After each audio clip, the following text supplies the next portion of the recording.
all just so important. Every aspect of the sport's important. I love it. I love it. This is the semifinals, so we go into the state whoever will go into the state championship this year. Capital High Bruins are playing Billings Bears tonight at 7:00. And I believe you can watch that on 406 Sports. Oh, really? If people can tune in. Yep, you can watch a game live. Oh. And they do show the cheerleaders sometimes on there, which is kind of fun. It's a big game for us. It may be the last game we play at Vigilante Stadium this season. Welcome to the Montana Podcast, where we uncover the best-kept secrets of Big Sky Country. Join us as we highlight the hidden gems and unique stories that make Montana the place we know and love. Whether you're a local or a visitor, get ready to experience the true spirit of Montana, one story at a time. So, welcome back to another episode of the Montana Podcast. And today I have a very special guest, Tatum. Welcome to the show. Hello, nice to meet you. I'm so excited to chat about what I love about Montana. Yeah, no, it's super. Thank you for taking the time. Yeah, not a problem. This is awesome. So, my standard question is, who are you and what do you do? Of course, my name is Tatum, born and raised in Montana, and the thing I value most about my life is that I'm the cheer coach for Capital High, something I hold near and dear to my heart because I cheered there for 4 years. Bruin born, Bruin bred, as they say. That runs true for a lot of people, so the community of that is something I really value. That's awesome. And before we were talking, you were saying that you cheered for 17 years? Yeah, 17 years of cheer experience total. I started at Helena Athletic Club, which has been established in Helena for a very long time. I started there around 4 or 5. It was actually a birthday gift. That's why I started. A lot of my friends and their parents got together and said, I think this is a really cool sport for young girls. There's a lot of options for boys, but not for girls. And we all joined there. And I did that up until my freshman year, competitive cheer. We travel just like any other travel club sport and compete against other teams, and I did that for 10 years. And then I became a varsity cheerleader at Capital High, and I cheered there for 4 years, and then I cheered for the University of Montana for a year. And then I came home and decided to start coaching, so 17 years between all of those different places. I love it, I love it. How was cheering for the Grizz? It was an experience I don't think you can describe unless you experience it. Cheering in front of that many people is an incredible experience. Just feeling the energy that they give. Grizz Nation is a very large community, even outside of Montana. You could be in an airport somewhere and see somebody wearing Grizz gear. And same for Montana State University. It's just a huge phenomenon in our state that's spread, and I got to carry that on my chest, which was really cool. Cheering in college, like any other college sport, is more of a job than it is a sport. Mm-hmm. And cheer at most colleges is not considered a sport, it's considered a club. So we don't get the same funding as a lot of other sports like football. They get sweatshirts, gear that they don't pay for. And so if we want gear that is ours, we have to pay for that out of pocket, which is a differentiating detail. Yeah, I had no idea, especially because you're on the field all the time. What would you do without the cheerleaders? Yeah, and I think it's undervalued because they are always there. I think people take them for granted, and I don't think, especially for high school sports, realize without us there, the environment in the gym or on the field or whatever it is for those students and the people watching is much different without those people there. We really feed their energy, and that feeds the game. And so the environment is so different without cheerleaders. I think people just don't realize how much we offer. Yeah, especially when your hometown team is losing. You gotta bring up the morale. Yeah, and the players feel it, and we had a showing of this. After COVID, the student engagement in games dipped a little bit. It's the senior class that really drives those kids that attend. It's considered cool because those cliques attend and so on and so forth. And after COVID, people really lost that drive to go to games because they just never experienced it at a young age. And so the tradition didn't get carried on. And last year at Crosstown, girls basketball which is a big event in Helena. Crosstown's a big deal. Our student section left halfway through the game because we were losing. Every year, the team is different. Some years you win, some years you lose. And our student section left, and my cheerleaders got up in the stands and cheered for them themselves. And it was interesting because when they did that, the scores went up, their performance went up, feeling the support of us, hearing that, shake it off, keep going, whatever the saying is, they can feel that and they feed off of it. It's really all just, getting a call. I'll call my mother back. It's all just so important. Every aspect of the sport's important. I love it. I love it. So tonight is the game before the semifinals? This is the semifinals, so we go into the state whoever will go into the state championship this year. Capital High Bruins are playing Billings Bears tonight at 7 o'clock, and I believe you can watch that on 406 Sports. Oh, really? If people can tune in, you can watch a game live. Oh. And they do show the cheerleaders sometimes on there, which is fun. But it's a big game for us. It may be the last game we play at Vigilante Stadium this season. The projected winners of the game would be us and Gallatin, I believe, and they're number 1 seed and we're 2. Oh, wow. So if we win and they win, we will most likely go to Bozeman and play in Bozeman. Okay. You just don't know. I think they're not playing Helena High. I don't know who they're playing, actually.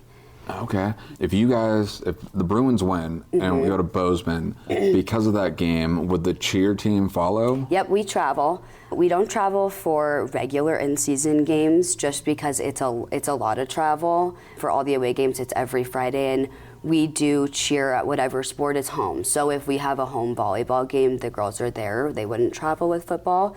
But if they do go to Bozeman, we'll ride the buses along with the football players, and we get to cheer on the Bozeman field with them, which is cool. It's a fun experience. I think sometimes I gain gray hair when we travel because 17 teenage girls is a lot, but it's fun. Yeah, that would be lot. But hey, that's just part of being a coach. It is. What has been maybe like your favorite part of being a coach so far?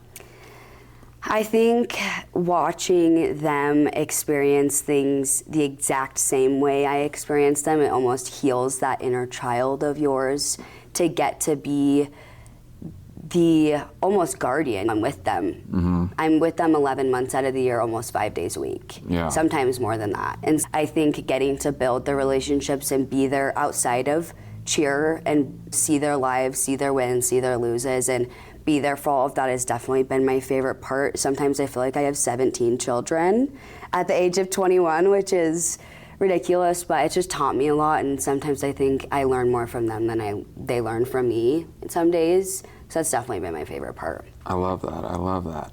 I'm sure maybe a lot of young girls will be tuning into this because they are watching their coach. The girls will watch, I'm sure.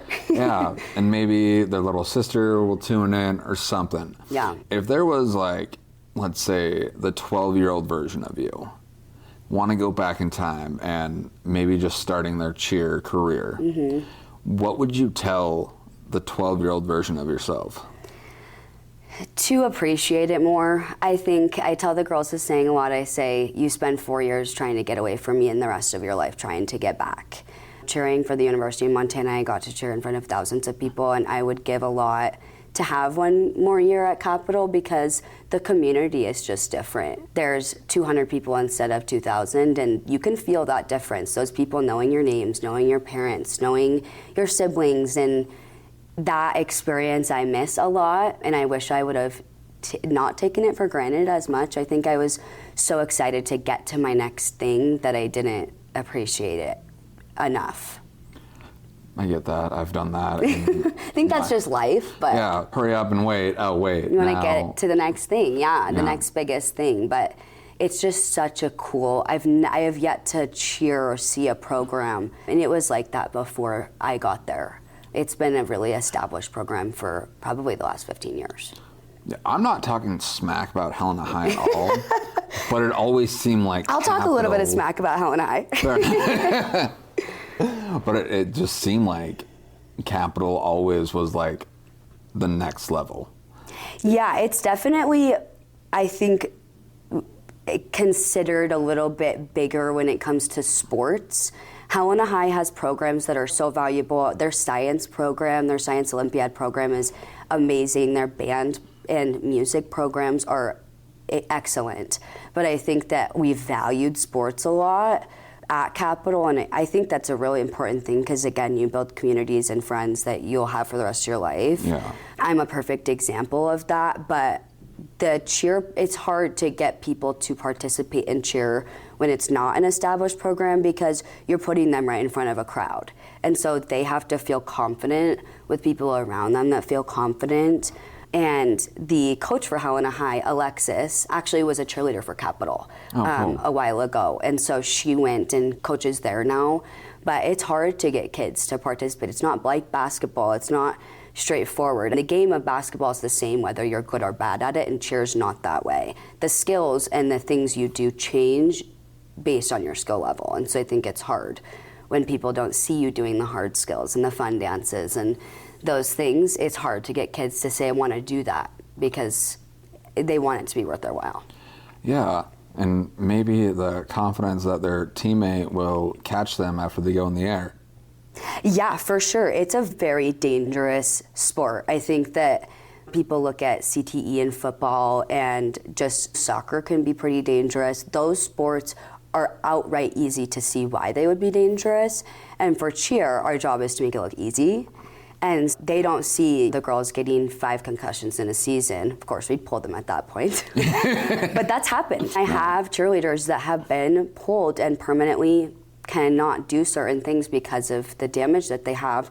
And that's a big reason I stopped cheering myself, was because of physical pain, established injuries from doing a sport for that many years. Yeah. It's hard. And I think that when you watch it at the game and you say, wow, they're smiling and they've got a bow in their hair and it looks cool and it looks easy, I think it's really hard for people to recognize that it's so dangerous. Yeah, Getting thrown in the air is scary if you Yeah. don't know what you're doing. Yeah, lots of trust on your fellow teammates for sure. And coaches too. Yes. I've seen some teams, with respect to every coach, because cheer is an evolving sport. Again, unlike basketball or football, the game's been the same for pretty much ever. Mm-hmm. And cheer is not that way. Cheer, every year there's new techniques, new rules, new guidelines that we get that we have to follow. And so if you don't have a coach that is able to keep up with that, you could really possibly injure an athlete that way.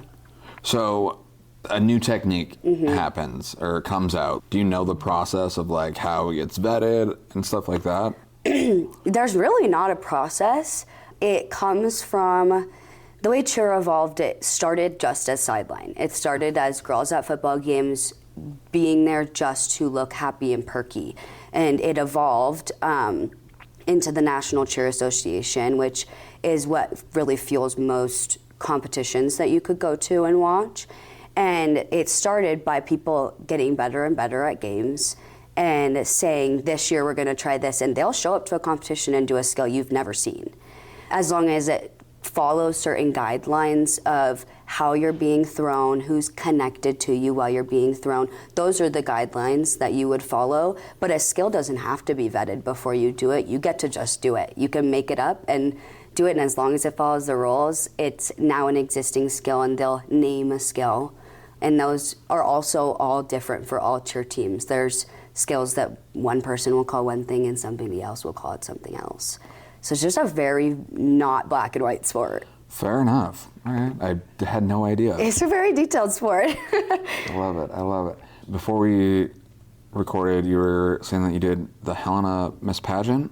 Yeah, so I competed in Miss Montana USA this year. I've never done a pageant before. I do miss the performing part of being a cheerleader now that I'm retired. And so I saw a friend that did it a couple of years ago on social media, and I just saw it and was like, I really want to do that.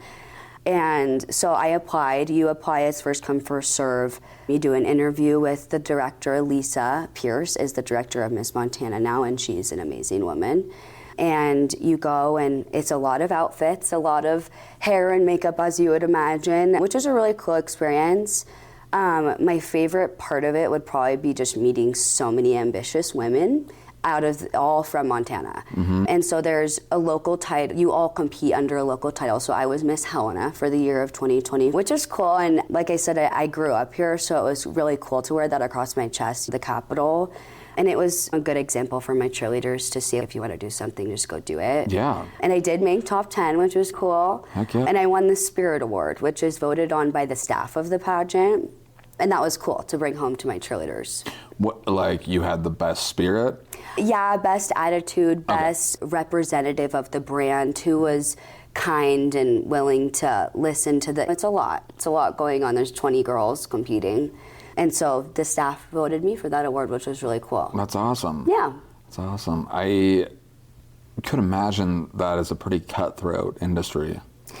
It is. I think there are states like Texas that are so pageant oriented. I think some people don't even realize we have pageants in Montana. But it was cool because it actually wasn't. I expected the side eyes and the really intense keeping to myself, and it was not that way. It was really 3 days of us almost being in like a retreat. Oh. Us like sitting down and talking about our jobs, and some of these women have businesses. There was a psychologist there. It was a really cool experience, and I've made some friends in that pageant that I still talk to. That's cool. So it was cool. Do you see yourself doing that in 2025? I'm considering it. It is a big undertaking for sure. And with cheer and having a regular job, it wasn't a taking on of its own. Yeah. But it was so fun that I think I am considering doing it again. All right. With cheer and being a high school coach, what's your vision do you have a vision to evolve Capital High cheer? Yes, we're already doing it actually. So I mentioned I did competitive cheer for 10 years. And high school cheer has never really expanded into that competition space before.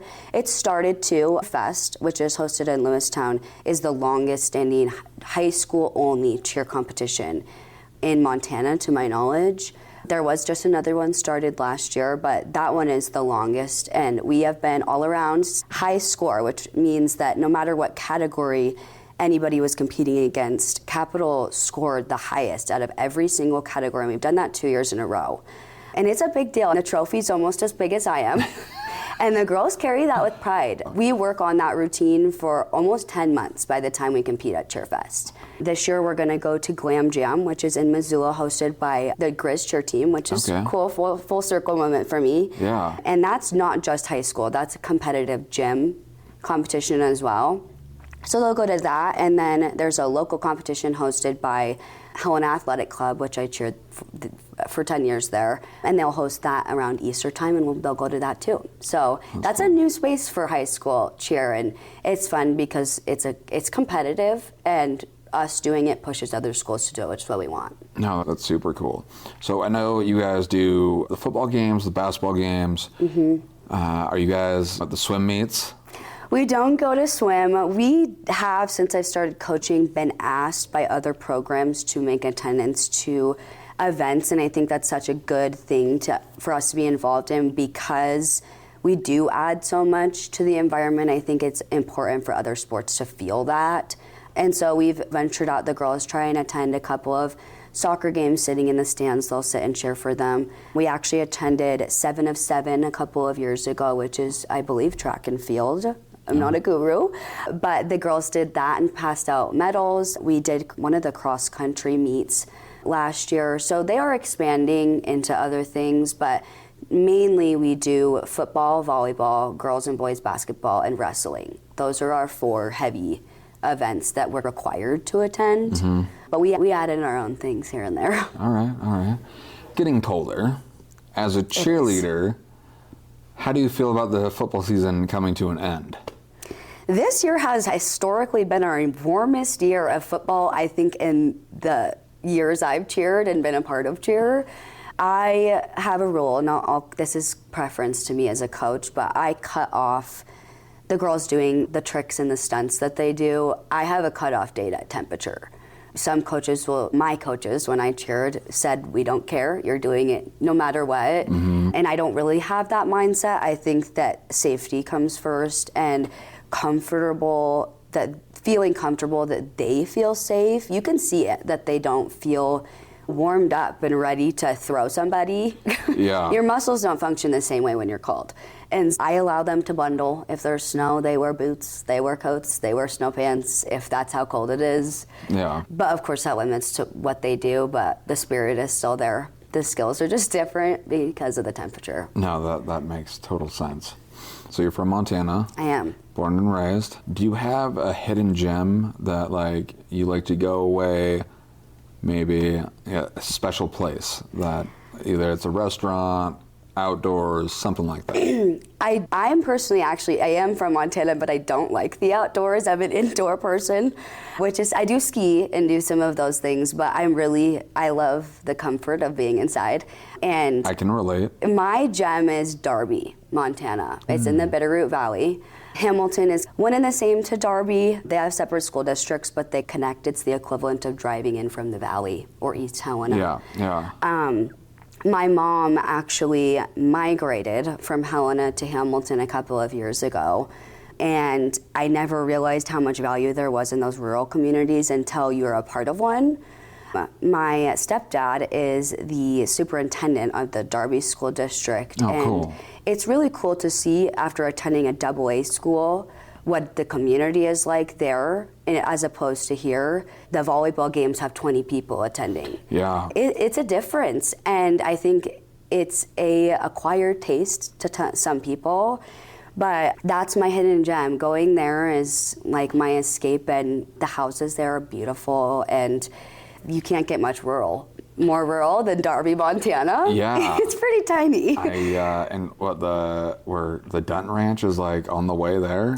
Yeah, my mom lives just a couple of miles from where Yellowstone was filmed. Yeah. And she's met the cast from Yellowstone. They've come to fundraisers of hers that she's cool. held, and very kind people. They get a lot of tourists though. It's a touchy subject with people that have been in Darby for generations. It's a touchy subject, them Yellowstone tourists. Yes, yeah, absolutely. My brother's wife, her parents live in Darby or by Darby or somewhere. And there's a lot of in between with all those rural towns. Yeah, it's in that area. Yeah, couldn't that tell you. stretch. Yeah, and when they got married at their house, and I was just like, holy crap. It's crazy. It's beautiful. It almost looks fake. Some of it looks fake. And my mom and stepdad got married at a beautiful cabin up in Hamilton. And it looked like we drove 10 hours to get there, and it was just up one of the main roads. Yeah. Yeah, it's just a cool place. The people there are really cool. That's my gem. And it's pretty close to Missoula, so if you want the city life. And there's not much. I'm a big shopper. I love to shop, and there's no real shopping there, and like groceries even. The access to a grocery store, there's one grocery store in Hamilton, and there's not one in Darby. I think there's one called Mr. T's. Mr. T's. And it's not even a real grocery store. If you want to get milk before 6 p.m. Yeah, exactly. Fair enough. Yeah. Now, you said that you were a health network. What did you... Yeah, I'm a provider network specialist. I totally jacked that up. It's a weird title, but yeah, I am a provider network specialist at a health insurance nonprofit company called Mountain Health Co-op. And we are on the exchange. We sell individual and group insurance. And it was actually founded in Helena. We have a Helena office, and that's how we started, which is really cool. It was founded by 3 guys that got together and said, there's a better way to do this. And oh, wow. They founded it. And we function off the Affordable Care Act, which is really cool. Big topic right now, obviously, but yeah, it's cool because our saying is people before profits, which is, you don't see that very often with health insurance companies. Not at all. And it's a touchy subject, health insurance, especially now with how expensive a life is right now and everything that's going on. That's a really touchy subject. And we only cover 3 states, Idaho, Montana, and Wyoming. We started with Montana, expanded into Wyoming, and then Idaho, I think, is how it went. And yeah, I get to work directly with the doctors. If you go to the doctor and say, do you take my insurance? There's a process that goes along with them being able to do that, and I do that process for them. Oh, cool. So yeah, been there for 2.5 years now, and I love it. Awesome. So let's say Random Joe is listening to this, and they want to go in that process. Is there like a standard enrollment process? What does that look like? To become contracted with what I do? Yeah. Yeah. So a lot of information on our website. You essentially reach out, you submit an inquiry form, and we send you contract documents. Obviously, a big topic is what they're going to get paid. And there's a process through that. You agree to those reimbursement rates. That's standard for all insurance companies. We get those contract documents, and then you get credentialed, which is like a vetting process. There's a lot of different scary numbers and names that go along with that I'm not a part of. That's a kind of a separate job. Fair enough. Yeah, and then you become in network with us, and you can see our members, which is really cool. I love it. I love it. Just like me, I'm not much of an outdoors person. Oh, good. Yeah, I especially the winter, not a big fan of. But when you're not cheering, helping people, what do you like to do, maybe not in cheer season, like on a Friday night? So I do love just being with my girlfriends and going out, and we really love Old Salt in Gold Bar. We love going there and getting their potato wedges are like my favorite thing ever. Their burgers are so good. Their burgers are so good. They have a green ranch, which would scare a lot of people, but it's really good. And so we like to go do that. And honestly, in a lot of my free time, which I don't have much of, I do just love being with my family. Yeah, absolutely. One reason why I came back to Montana was because of my family's here. Yeah. Like, I'm a 5th generation Montanan, and like I would rather have family over anything else. So yeah. I totally get that. Awesome. Thank you so much for coming by the Montana podcast today. Yeah, thank you so much for having me.